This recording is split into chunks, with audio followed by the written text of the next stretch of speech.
talking in the past. How good are you? You see, I've already made a video explaining the past simple. I've made a video talking about the present perfect, which deals with the past. I've made a video comparing the past simple and the present perfect, which a lot of people confuse. But how about the past continuous? How comfortable are you in using it? If you have your doubts, stick around because that is what I'm going to cover right after the intro.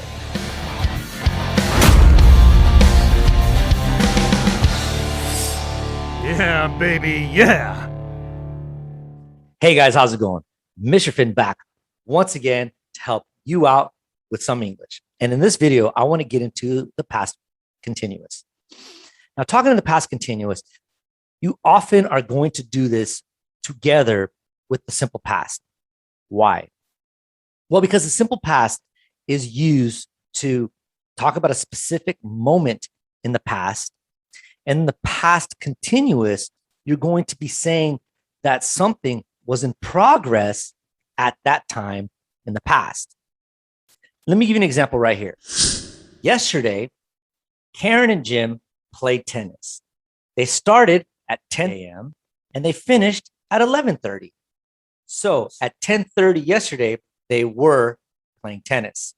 You see how that works? So when I'm telling you a story, I'm first specifying a particular time in the past. That's how I use, and that's why I use the simple past.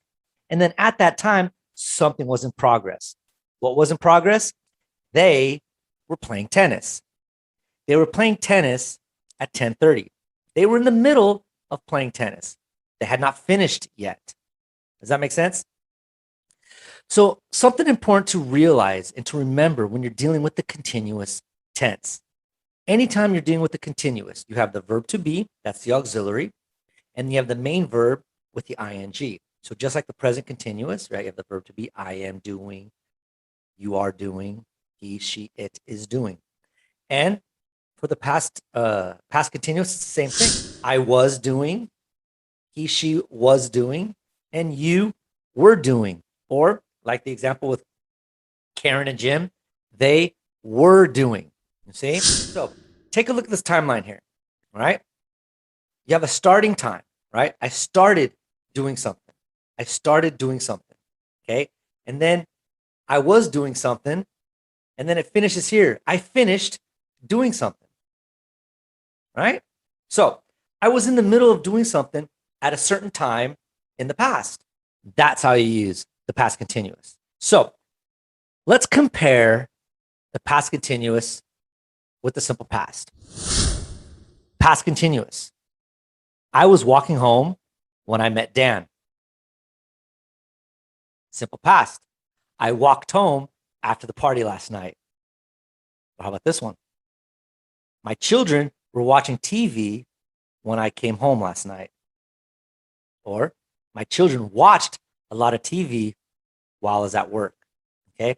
So if you take a look at the past continuous, each one of those sentences, those two sentences, we're talking about something that's in the middle of the action. That's in the past. And in the simple past, it is a totally completed action. You see how that works?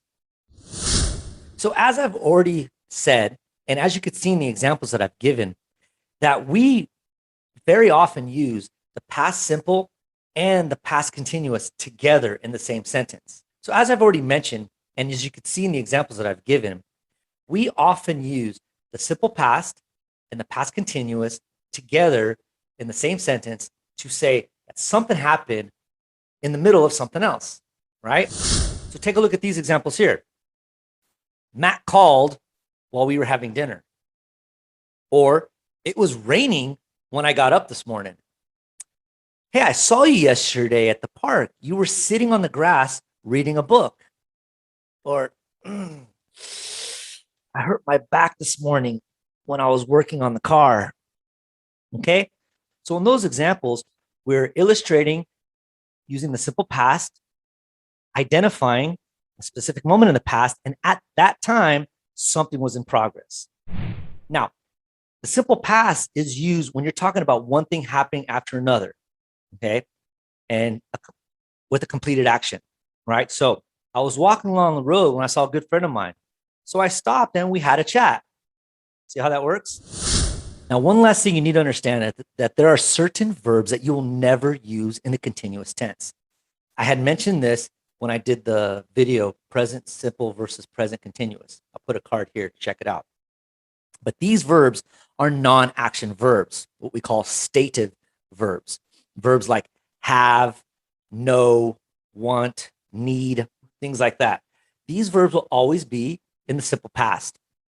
Okay. For example, we were good friends. We knew each other very well. And last night, I was really enjoying the party, but my wife wanted to go home. Okay. So those are two simple examples where you see the verb know or the verb to want, and they're in the simple past because those are stative verbs and cannot be used in the continuous form. All right. So I hope this video helped you out a lot. It's something that those of us who are native get naturally, and you as an English learner need to put into practice. Okay. So if you enjoyed this video, consider liking it. And if you haven't subscribed yet, come on, hit that subscribe button and don't forget the notification bell. And I hope to see you in the next video. All right. I'm Mr. Finn, and I'll catch you later. Bam! Yeah, baby, yeah. Hey, you made it to the end of the video, so you must have liked it. If you haven't subscribed yet, come on, press the subscribe button, and don't forget to binge on one of the playlists that I have on my channel. And I'll see you in the next video.